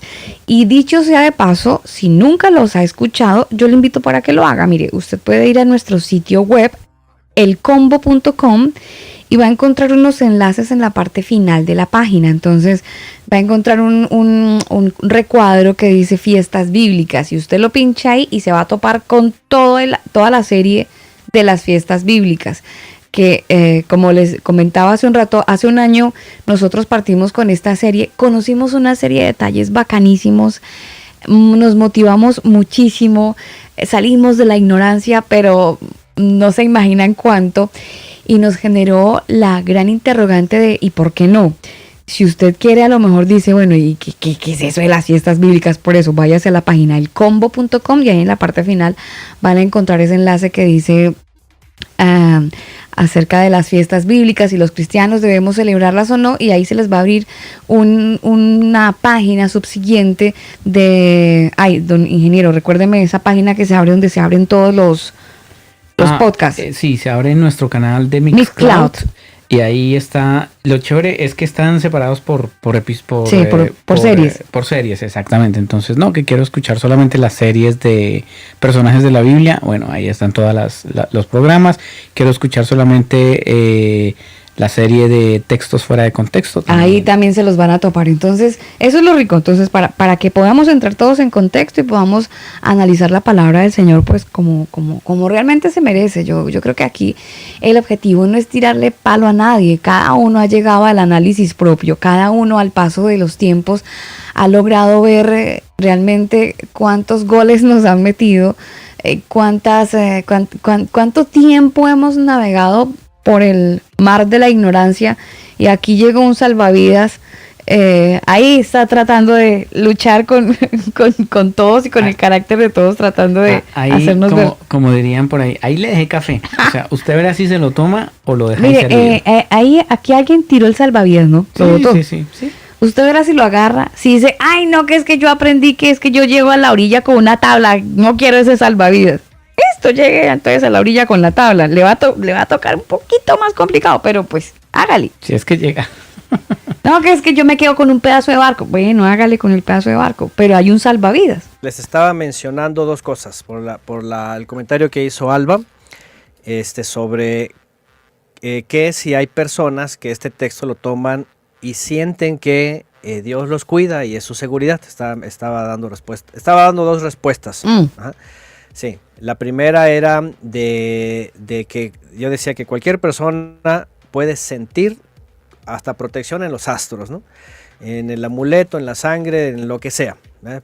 Y el otro problema que les iba a mencionar era el punto en donde el sentimiento, ¿sí? El sentimiento es muy engañoso, dice la escritura que engañoso el corazón. Y hay un gran problema, porque aquí es donde yo les dije un día, ¿no? Cualquiera dice tengo fe, ¿sí? Pero ¿sabe qué es fe? Porque hay fe ciega, ¿no? Es como ejemplos que puse, ¿no? Alguien puede tener mucha fe y decir, yo tengo fe y tengo confianza que mañana mismo voy a ganar una casa. Bueno, es su fe y está confiando y está muy seguro. Pero Lo eso declaro, no significa, hermano Antonio. Sí, lo pueden declarar y todo, ¿no? Pero eso no significa que existe, ¿sí? Entonces la fe bíblica es basada en lo que existe. Entonces el gran problema, y vean que aquí este es otro problema de la teosofía, ¿eh? La teosofía es una combinación de teología y de filosofía. Y la teosofía ha añadido, lamentablemente, a las personas que pueden sentir o lo que sienten es una respuesta de su fe. Fíjense nada más, y esto es algo tremendo, ¿no? Porque O sea que si siente paz, ¿está mal? Imagínense que primero hay que definir qué es paz, ¿sí? ¿Qué es paz? Porque regularmente se va uno a la interpretación latina, ¿no? Paz nada más es tranquilidad, sentirse bien y sentirse que está todo bien, ¿verdad? Me siento bien, me siento en paz, estoy bien, pero no significa, por ejemplo, puede decir una persona allá afuera, no sé, a lo mejor X persona que se siente en paz, que está muy bien, que no le hace daño a nadie, pero puede estar en absoluta guerra contra el Creador. Y tiene la pax romana, pero no tiene el shalom del Eterno, que es muy diferente, que significa reconciliación, justamente para que su vida sea transformada y entonces tenga una comunión con el Creador. Entonces, son cosas que lamentablemente están tan marcadas y están metidas en las personas que a veces no se dan cuenta y están viviendo una fe, entre comillas, solamente de emociones. Les iba a mencionar Nadab y Abiú, los dos hijos mayores de Aarón, ¿verdad? Se sentían muy bien y ellos sentían que estaba muy bien lo que estaban haciendo y entraron al santuario y hicieron lo que sentían que estaba bien. Pero lamentablemente los sentimientos no significan la obediencia. ¿Y qué es lo que pasó? Que estaban entregando algo extraño, dice fuego extraño. Caín tenía las mejores intenciones y se sentía muy bien seleccionando lo mejor de sus verduras, ¿verdad? De sus vegetales, sus hortalizas. ¿Y qué importa si se sentía bien o no? Lo que le importaba al Creador es de que actuara bien. Entonces, aquí tenemos el segundo problema, ¿no? El primero es, cualquiera se puede sentir seguro con lo que sea, con un texto X. Y otro problema es que la fe no está basada en sentimientos o emociones, sino en la misma palabra, ¿sí? Por eso dice engañoso el corazón. Cuando el Eterno habla a través de Jeremías, está hablando al testimonio y a la palabra. Si dicen que no es porque no les ha amanecido, dice el texto, ¿no? Entonces, ¿por qué? Porque cuando va por emociones solamente es sentimiento. Todo el pueblo de Israel en pleno pecado con los reyes de Israel, todos se sentían muy bien. Se sentían muy bien. Sentían que estaban bien, obedeciendo y todo, pero no se daban cuenta que profeta tras profeta, el Eterno les estaba diciendo, están mal. están mal. De hecho, hay algo muy interesante que nos enseña la historia bíblica, es de que el sentimiento es tan engañoso, vean, que ellos sentían que estaban bien, pero cuando venía el profeta hablando la palabra del Eterno, ahí ya se sentían mal. Decían, tú has venido a quitarnos la paz, tú has venido a quitarnos el confort, tú has venido a quitarnos nuestro estatus. Estábamos muy bien así, ¿para qué nos vienes a decir todo esto? Y entonces los apedreaban a ellos. Entonces imagínense, ¿no? Entonces aquí la pregunta es, entonces, ¿qué paz estás buscando y qué sentimiento estás buscando, ¿no? Entonces, bueno, todo eso nos lleva a lo mismo, ¿no? Por eso les dije hace rato que esta expresión de cuidado tan especial como a la pupila del ojo, el Eterno lo tiene no para aquellos que sienten o se sienten, sino para aquellos que están obedeciendo. Ya les cité, por ejemplo, David, nada más y nada menos que David. Sí, si quieren compararse, pues compárense con David, por ejemplo, ¿no? Y David desde el principio dice, estoy bien delante de ti, no me siento. No, David no escribe en el capítulo 17, no dice, ay Señor, me siento muy bien, siento que va todo bien, me siento tranquilo, tengo mucha paz. No, él dice, luego me has examinado, vengo sin iniquidad, sin engaño, empieza a hablar de actos de obediencia, ¿no? Entonces vean las diferencias, ¿no? La diferencia teológica, filosófica o teosófica y la diferencia bíblica, ¿no? Que el Eterno está esperando, ¿no? Entonces, este texto pues está conectado con estas dos cosas, ¿no? Número uno, de quiénes y cómo lo citaron y cómo es que tenían que vivir, cuál era su forma de vida. Número dos, por supuesto el contexto, ¿verdad? Cuando se habla del cuidado, cómo el Creador lo hace, ¿sí? Lo procura, ¿sí? Y luego, ahora, como bien reconocen los cristianos, ¿no? Y me refiero pues a las personas que citan esto, ¿no? Que dicen, no, bueno, no está en el Nuevo Testamento, dicen ellos, no está en el Nuevo Testamento, ese es el Antiguo, pero dicen ellos, pero como somos justificados y salvos por la gracia inmerecida, por Cristo, y la ley, no estamos en la ley que esclaviza, dicen ellos, de todo modo, dice, lo podemos usar, dice, ¿verdad? Como algo favorable para nosotros, como si nosotros mismos fuéramos para Dios la niña de sus ojos, dicen ellos, ¿no? Entonces aquí ya es donde cualquier persona pues tiene que pensar, ¿verdad? Tiene que hacer uso de la masa gris que tiene ahí adentro, ¿no? Para decir, a ver, espérame tantito, ¿no? O sea, tan así tengo que tomar la escritura como para que una filosofía me haga llevar un texto a un lugar tan, ¿verdad?, separado de todos los contextos, de todas las definiciones y toda la historicidad y todo lo que podemos ver en la Biblia, como para que aún así sobre todo eso, sobre toda esa información, lo tome así a la ligera para decir, es que yo soy la niña del ojo, y la canción, ya saben, todas estas imágenes, ¿verdad?, que aparecen en internet. Yo creo que es muy peligroso, ¿no? Digo, mi punto de vista es eso, ¿no? Entonces, bueno, por otro lado, nosotros como creyentes, a ver, preguntaba Alba, ¿a poco no un creyente puede, y aquí ya no quisiera decir sentirse, ¿sí? Yo he omitido en mi léxico a lo mejor palabras como esa, ¿no? Sentirse, porque eso va, o apasionado, ¿no? Que también tiene que ver con emociones desenfrenadas, ¿no? Sin instrucción. O muchas palabras que realmente tienen otro contexto, que a veces la gente los usa muy coloquialmente o tratando de definir algo, pero a veces se mal usan, ¿no? Entonces, más bien, ¿qué es lo que tendría el creyente que decir, ¿no? Porque también hay que saberse expresar, ¿sí? Porque eso de, yo siento, puede ser engañoso, ¿no? Por ejemplo, hay muchas parejas que sienten que sus parejas las aman. ¿Y el siento siento en mi espíritu también está mal? Porque esa palabrita, esos sentires también yo sé que muchos los han escuchado. Siento en mi espíritu. ¿Cuál? Siento en mi espíritu. Es lo mismo. Miren, nosotros somos seres emocionales. Sentir es parte intrínseca de nuestro ser. O sea, no es un problema sentir o no sentir. Aquí el problema más bien es cómo se experimenta lo que está pasando en mi ser, en mis emociones y en mi pensamiento. Lo que dice la Biblia es que la emoción tiene que estar conectada con la razón, pero esto tiene que estar primeramente dominado por el aliento santo, por la presencia divina, ¿sí? Así dice. Es decir, ahora vámonos al creyente, ¿no? Todos, yo creo que todos, y no sé, pero si hay personas aquí que creen en el Mesías o que el Nuevo Testamento, todo esto,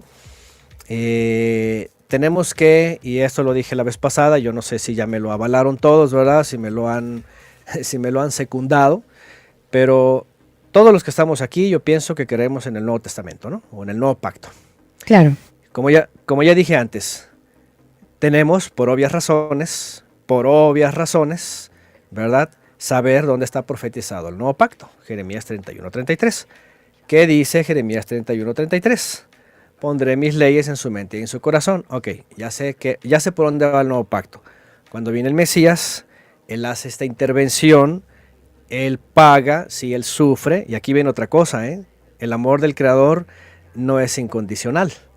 Tiene que enviar desde los cielos a su ser superior, entre los seres superiores, a que se haga como nosotros para sufrir y para despegarse de la vida eterna y pasar a la sepultura. O sea, eso no es gratis.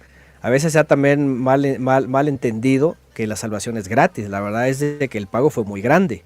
Sí, gratis para el que no entiende estas cosas, ¿no? Entonces, realmente fue un pago muy grande. Bueno, ya sabemos que por su obediencia lo resucita de la muerte, como dice el libro de los Hechos, capítulo 2, lo resucita de la muerte, y le da todo el poder sobre las cosas de abajo, lo asciende a su diestra. Venimos nosotros, ¿y qué es lo que pasa? Que cuando creemos y somos transformados y renovados, la presencia del Creador viene en nosotros, y según Jeremías 31:33 y Hebreos 10 también, pone sus mandamientos en nuestra mente y en nuestro corazón. De ahí en adelante, ¿qué pasa? La presencia divina toma control de mi razón y de mi emoción, y lo hace un vínculo perfecto. ¿Para qué? Para que si la presencia domina y pone en mi razón el entendimiento, ¿sí? La razón, el conocimiento, los mandamientos, entonces no me deje llevar por la emoción. ¿Por qué? Porque la emoción es desatada. Si la emoción es como un potro, si el potro no tiene un jinete y no tiene, ¿verdad?, sus riendas, entonces el potro va a saltar y boom, vámonos, y para donde sea. Entonces, por citar una figura, ¿no? Entonces, ¿qué es lo que pasa en nuestra vida? Si una persona no ha sido transformada, la presencia divina no escribe los mandamientos y a través de la razón domina sus emociones, entonces va a ser puro emocional. Todo va a ser bonito, emocional. Por eso yo siempre me refiero a esos sistemas teosóficos como melosos, porque todo es emocional, todo es adentro, todo es bonito, siento el pecho, un fuerte abrazo, o sea, esta cosa emocional que es parte de nuestro ser se puede volver peligrosa. ¿Por qué? Porque si no hay una razón, ¿verdad?, que sujeta y que viene desde arriba, desde la presencia divina, sujetando todo este ser, al final nuestra carne va a ser un desastre. Por eso la gente hace lo que quiere, come lo que quiere, va donde quiere, se mete con quien quiere y se vuelve a meter y hacen, suben, bajan. No hay control. Dicen lo que sea, mienten, roban, engañan y andan buscando lo suyo propio a su carne. Como citamos hace rato, ¿no? El tema, por ejemplo, el tema de los disque adoradores, ¿no? Eso no es para el creador, eso es para su vientre, es para su vida, es para la fama, para el reconocimiento, para los discos, Entonces, ese es el gran problema. Se van con la emoción y entonces se cuelgan de todos estos sentimientos, emociones, y es un ambiente muy complicado que a veces la gente ni lo entiende, ¿no? Pero Antonio, entonces la gran mayoría del cristianismo está bajo una cobertura emocional. Antonio, bueno, ahí creo que hemos perdido contacto con Antonio. No sé si Antonio me alcanza a escuchar, Antonio. No. Ahí vamos a tratar de resolver rapidito el contacto. Yo, entre tanto, les recuerdo a todos ustedes que estamos en esta tercera serie de series, Textos Fuera de Contexto. Y hoy, bueno, conversando un poco con Antonio, gracias Antonio desde Jalisco, hablando un poco acerca de este texto, Zacarías 2:8, hablando de ese versículo que todos hemos escuchado, de el que somos, el que cuidado toca a la hija de los ojos, o la niña de los ojos del Señor. Antonio, le preguntaba a usted si de alguna manera está el Evangelio entonces bajo una sombra de sentimientos, o sea, estamos bajo el paraguas del sentimentalismo en la mayoría del cristianismo. Bueno, lamentablemente sí, porque es muy simple y con ustedes ya lo hablamos cuando dimos el tema del noviazgo. Una cosa es el enamoramiento y otra cosa es el amor, ¿sí? Cuando se habla de esa reciprocidad, esa fidelidad, cuidado, sustento, todo eso, ¿sí? Que tiene que ver con actos, ¿sí?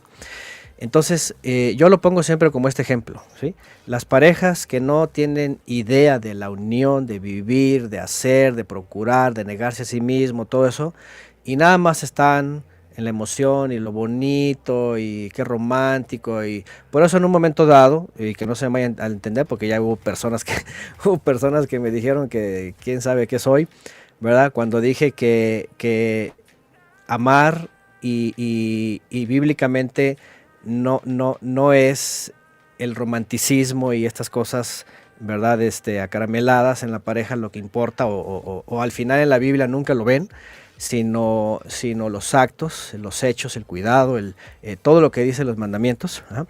Es lo mismo, lo que estoy diciendo es lo mismo, ¿no? El mundo lamentablemente se ha construido, cuando ya hablamos de la teosofía, ¿sí?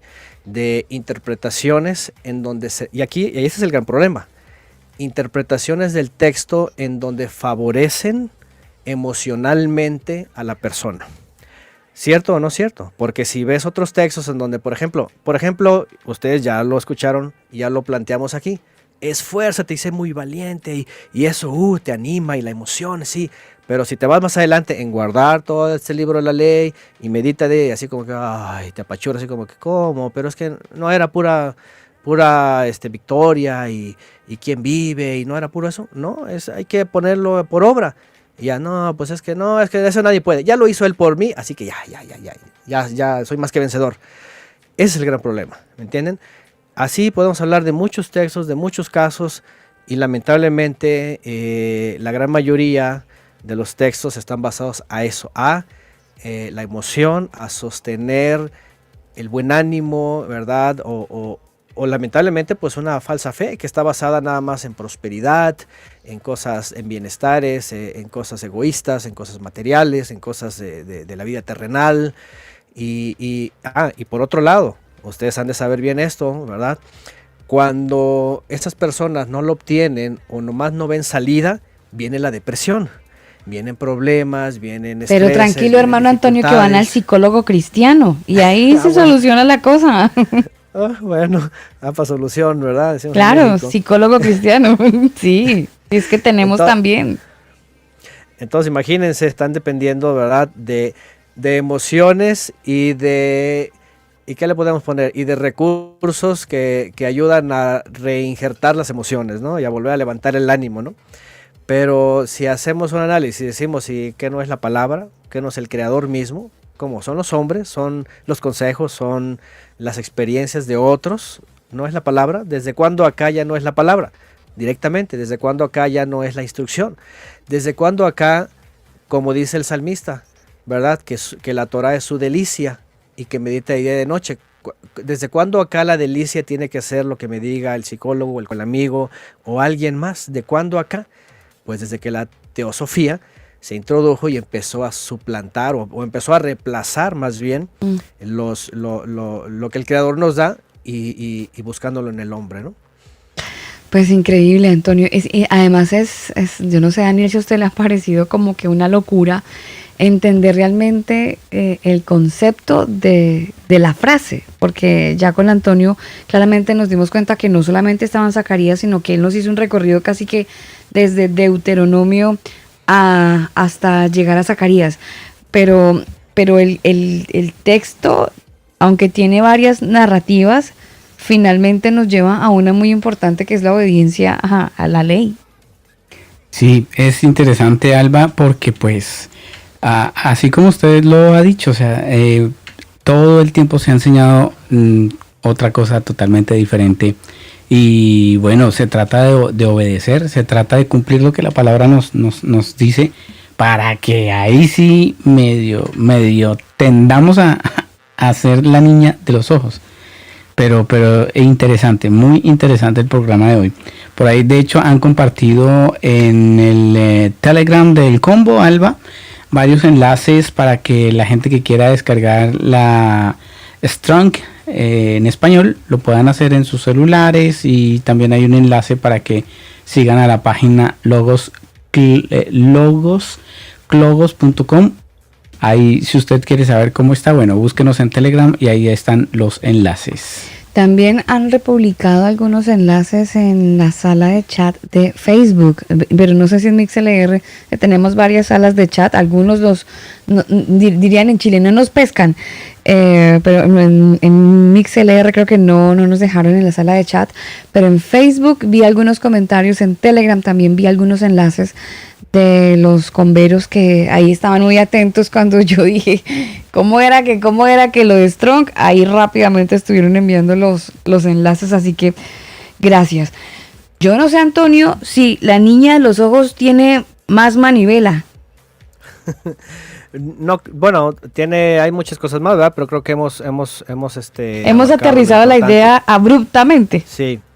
Sí, quisiera nada más añadir, por ejemplo, un texto nada más para basarnos en lo que dice, por ejemplo, Apocalipsis sobre los creyentes de nuestra época o los creyentes después del Mesías. Por ejemplo, Apocalipsis 3:10, por ejemplo, por citar, dice, ya que has guardado mi mandamiento de ser constante, y esto es en la fe, en la fidelidad, santidad, etcétera, dice, yo por mi parte te guardaré de la hora de la prueba, que vendrá sobre el mundo entero para poner a prueba a los que viven en la tierra. Por citar algo, aquí está otro ejemplo, ¿no? Si somos creyentes y queremos ser guardados, aunque aquí no lo dice, pero es algo parecido, con mucho cuidado, guardados de la prueba, de las cosas difíciles, entonces nosotros tenemos que guardar y ser constantes en lo que hemos recibido. ¿Se dan cuenta? O sea, no nada más es, yo me siento protegido y me siento bien y siento que estoy bien, sino que la misma escritura dice que para poder yo ser guardado del día de la prueba, yo necesito ser constante y fiel. Y así como estos hay varios textos. Pablo, por ejemplo, también dice que aquel día seamos hallados, dice, irreprensibles y sin mancha, dice él. Entonces imagínense, o sea, no nada más es, sí, yo me siento guardado y él me cuida, y eso es un falso sentimiento, ¿no? Uh-huh. Pero una seguridad es, bueno, si yo estoy irreprensible y sin mancha, entonces aquel día voy a ser guardado del día de la prueba. Bueno, yo creo que la fidelidad que todos debemos tener es algo diario. Porque justamente es por esa fidelidad, y yo no sé, Antonio, si usted quiera que entremos al otro texto, porque me da la impresión que nos podría llevar un muy buen periodo del tiempo, y no sé si lo que nos queda es más bien poco para el que usted vaya a ocupar para el desarrollo del siguiente texto, que está en Mateo 24:36, y que de alguna manera nos hace como la puerta, ¿no? Usted acabó de abrir la puerta a ese texto, en Mateo 24:36, que dice, pero el día y la hora nadie la sabe, ni aun los ángeles de los cielos, sino solo mi Padre. Y cada vez que alguien escucha ese texto, pues rápidamente se va el rapto de la iglesia, las señales antes del fin, una serie de secuencias, cosas que pasan en el mundo, donde pues básicamente nos anuncian que va a haber un rapto masivo, y se busca que el que haya guardado la ley y la palabra de manera contundente, o tan así como la niña de sus ojos, pues nos vamos para el cielo. Pero por eso le digo, no sé si quiera que lo desarrollemos ahora en lo que nos queda del programa, o quiere guardar para más tarde, como diría mi mamá. ¿Guardamos para más tarde, Antonio, porque el plato es más grande, o quiere que nos lo comamos rápido ahorita? Bueno, es suficiente el tiempo, no sé cuánto tiempo nos queda. Ingeniero Daniel. 10 minutos. ¿De verdad? 10 nada más. 10 minutos. Tenemos 1 hora 47 de programa. Ok, yo pensé que era hasta las 9 de acá. No, 10 minutos sí nos va a agarrar rapidísimo. No va a servir 10 minutos. Yo creo que sería para la otra. Eso sería un tema tipo rapto. O sea, eso es rapidísimo. Ahí tiene un rapto, pero Los ojos, sí. Sí, alguien raptó el nadie tiempo. sabe ni el día ni la hora y empieza Antonio y ya se acaba el programa. Sí, Pero ese texto, Antonio, a mí me parece súper interesante. No sé si quiera darle una pincelada en estos 10 minutos que nos quedan aprovechando, porque, Para dejar a la gente picada y conectarse Sí. el próximo martes. claro, mira, Sí. Antonio, yo una vez conversando este tema, me dice Harold que esto es un texto para digerir lentamente. Pero mire, yo una vez escuché a Antonio a alguien que decía que eso lo del día y la hora tiene que ver con un tema de unas prácticas judías. Bueno, hay en los comentarios de los hebreos, una expresión, sí, que se conoce como el día escondido y tiene que ver con eso, Es una expresión, de hecho, como muchas expresiones que el Mesías mencionaba o sus discípulos, tenían una connotación histórica, a veces bíblica, El día escondido en hebreo tiene su connotación también, el día de la hora nadie sabe, Pero hay varios textos así, ¿no? Como, no sé, por citar alguno otro, no sé, ya veremos en su momento, pero tiene que ver con parte de los usos y costumbres.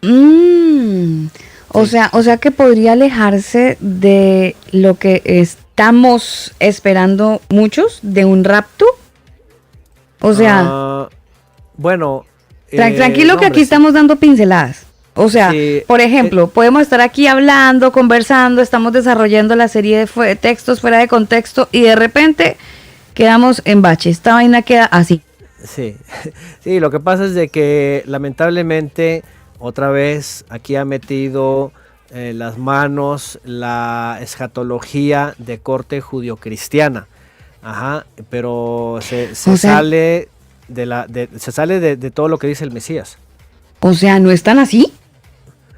No, porque tiene O muchas sea, cosas aquí. Antonio, hasta el día de hoy yo creo que me voy, que siento algo como un imán que me arrastra y chao, te cuidas. Bueno, ahí está el problema, el sentimiento, ¿no? Otra vez que hay que sentir y que hay que Pero esperar. Miren, Antonio, no es así. O sea, es una construcción espiritual la idea del rapto. bueno, hay que definir rapto, Abducción, arrebatamiento. arrebatamiento, Sí. no hay más de uno arrebatado, no se preocupe. Es que miren,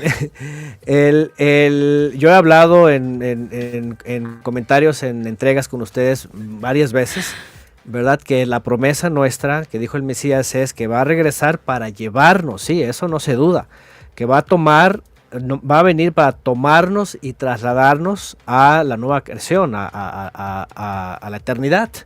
Aquí el problema metido es el rapto secreto pretribulacionista, el dispensacionalismo o el arrebatamiento o todas estas cosas que son judio-cristianas. Cuando digo judio-cristianas es de que son cuestiones que tienen que ver con parte judías y parte teológicamente evangélicas. Entonces, sí, da para mucho. Entonces, hay que definir más bien qué es qué, cómo va a ser.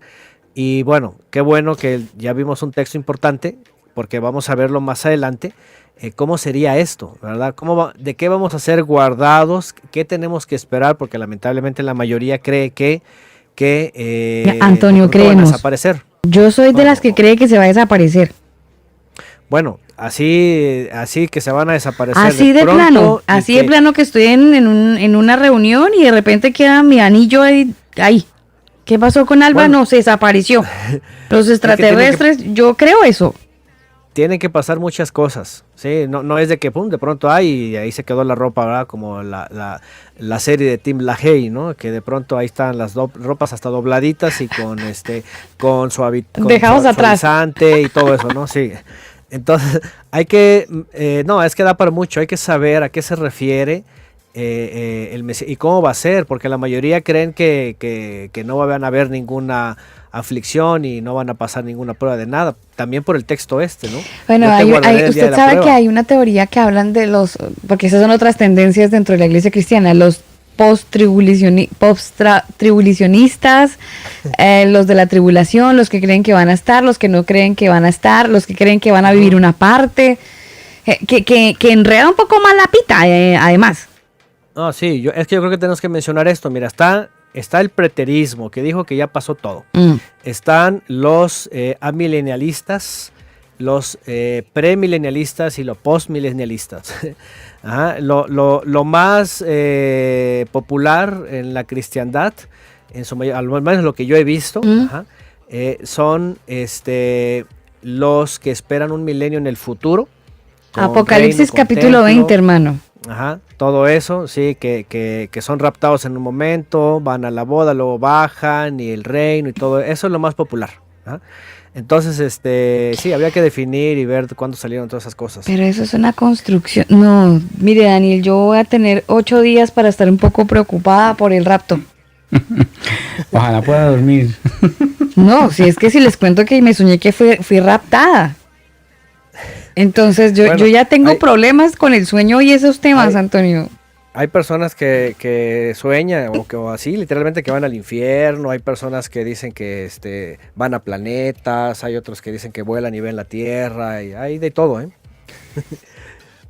Bueno, miren, me deja con mucha interrogante, pero sobre todo con muchas ganas de escuchar el programa porque a lo mejor esto podría ser un golpe bajo para algunos de los amarguetas que a esta hora están conectados con nosotros y que a lo mejor dicen, no, esto ya me vuela la tapa porque va en contravía de todo lo que he aprendido, como que digerirlo. Vamos a tener 8 días para a lo mejor investigar si ustedes quieren y puedan argumentarse de algunas cosas y ya Antonio nos ayuda a enredar la pita o a enredarnos más con ella, no sé.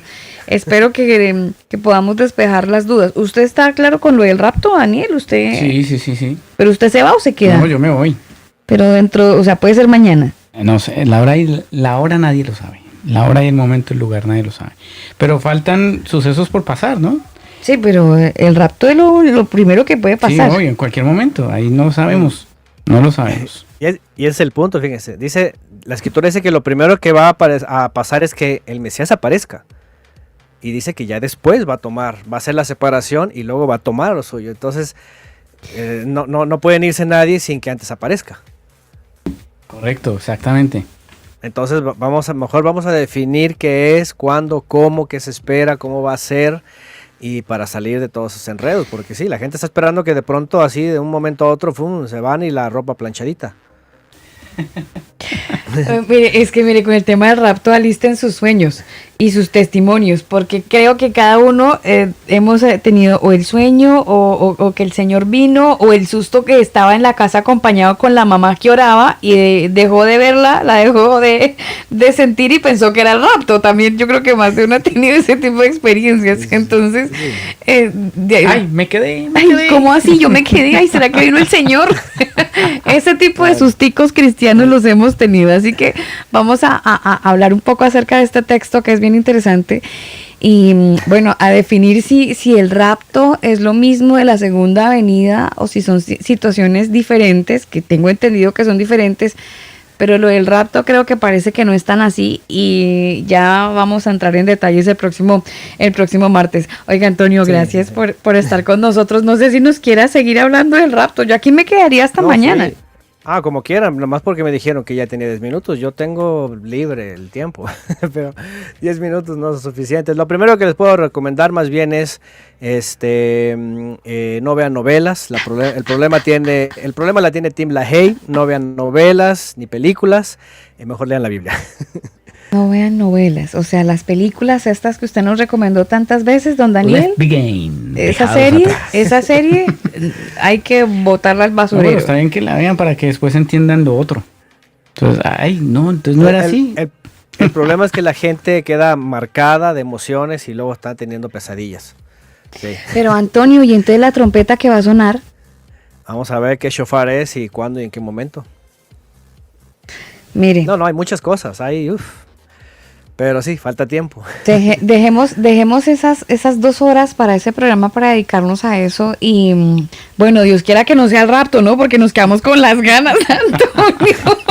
Que si es el rapto, imagínese. ¿Usted qué dice? ¿Que si llegamos al otro martes o a lo mejor está el rapto por ahí? No, tienen que pasar muchas cosas primero para que el Mesías se manifieste, ¿no? Y él haga en su momento el juicio y designe a quién toma. Porque eso es lo que dice la Escritura realmente. O sea, no. Sí, o sea, va por pasos. De hecho, está bien sencillo, está muy claro en la Escritura, ¿no? Pero sí, vamos a tener lo que... Sí, se ocupan fácil 2 horas como mínimo. Bueno, yo me he dado estudios de bastantes horas para explicar eso, ¿no? Imagínense. Claro, Sí. entonces con mayor veras vamos a alistar un café, vamos a preparar nuestras No, Biblias de Strong que ya más de uno descargó y todos esos diccionarios que usan para que podamos buscar aquí entre todos y aprender acerca del rapto y a ver cómo nos va, si es así o no es así, o si hemos estado esperando a un señor que no era. Bueno, eso lo vamos a definir el otro martes. Ay, Antonio, gracias por estar con nosotros, gracias por soportarnos, de por Dios, que somos a veces digo yo, hablo en equipo para no sentirme tan sola en el Claro, barco, usted ¿no? ya me mete en la jugada y, ¿ah? Sí. Pero tranquilo, yo sé que usted me entiende y me pasa por alto. Gracias, Antonio, de verdad, por soportar nuestra bipolaridad espiritual. No, gracias a mí también por la invitación y también pues poder escuchar, ¿no? Y poder compartir eso, que a veces es complicado, ¿no? Y sobre todo que pues ya un año, ¿no? Un año de aguantarme también a mí. Oiga, sí. Eso al principio fue complicado, Antonio. Yo la verdad le voy a ser sincera. Usted sabe que después de un año uno ya agarra un poquito de confianza y ¡ay! Y uno va hablando, ¿no? Yo dije, esto no va a tener mucho futuro, porque yo lo veía a usted un poco serio, estructurado, allá, gurú. Amarguetas. No. Margueta. Yo no sé qué Margueta. Yo dije, no. Yo no tengo el carácter para un hombre tan serio.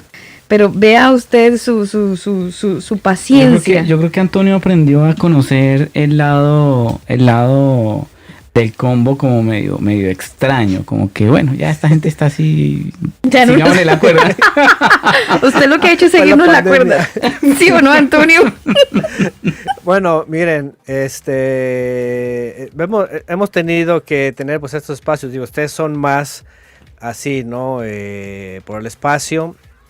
Yo por el estudio, pues obviamente voy a la seriedad, ¿no? No son bromas ni chistes, ¿no? Mm. Entonces a lo mejor por eso sí, como que al principio es así un poco más cuadrado, ¿no? Pero porque hay que darle seriedad pues a la escritura, ¿no? Entonces, Claro. pero bueno, ya cuando entra la parte así de ustedes que se divierten y todo eso, pues bueno, ya tiene su parte, ¿no? Ya tiene su punto. Pues gracias, Antonio, por este año. De verdad le damos gracias al Señor por darnos ese bonito tiempo. Nunca nos imaginamos que estuviésemos hablando de una tercera serie y ya todo el camino que hemos recorrido y las clases que hemos compartido, que entre otras cosas las pueden encontrar a través de podcast. Ustedes eligen el reproductor y ahí pueden escuchar la serie que quieran. Y lo más bacano es que nos hemos edificado todos. Sé que muchos de nuestros converos antiguos, algunos han entrado en reversa, otros nos han discutido, otros han ido como muy suave con el tema. Algunos discuten, pelean, argumentan, pero gracias por seguir ahí. Gracias por seguir ahí. Y a pesar de que algunos discuten y todo lo demás, se han dado la oportunidad de, a ver, venga, y si sí, investiguemos. Y eso es lo interesante. Sí, además quiero también resaltar algo, Daniel, y es que hemos tenido un récord de reproducción bastante interesante. Yo echaba un vistazo el día domingo, más de 23.500 reproducciones a los podcasts y al programa El Combo. Entonces, yo, bueno, Señor, gracias, porque cada reproducción en realidad es una reproducción orgánica. Este programa no compra ni likes, ni estamos comprando seguidores, ¿no? Ni publicidad. Cada ni uno nada de eso. es una huella que va cliqueando cada reproducción. Entonces, bueno, chévere poder llegar a esos 23,000 y tantos converos. De hecho, yo creo que hay mucha gente, Antonio, que se le ha sumado también al canal de YouTube en sus transmisiones. Y le pelean y le discuten también a usted, qué sí, pena. Porque quizás son Esos son hijos de esta casa, porque rebeldes. es gente que escuchaba el combo o que está queriendo aprender y bueno, ténganles paciencia. Sí, me imagino que ahí sí ha habido unas personas que han entrado. Esos vienen de acá, Antonio. ¿Ah, sí, esos vienen de acá, son boncheros. Ténganles paciencia, Antonio, que esos vienen de acá. Bueno, está bien. Bueno, a veces sí tenemos que poner medidas ahí en las redes sociales, ¿no? Porque si vienen para entender, está bien, pero si vienen para contender, pues no. Entonces, claro. Obvio. Ahí toman su rapto. Ahí los raptan ustedes del chat. Sí. Los sacan. Entonces, Antonio.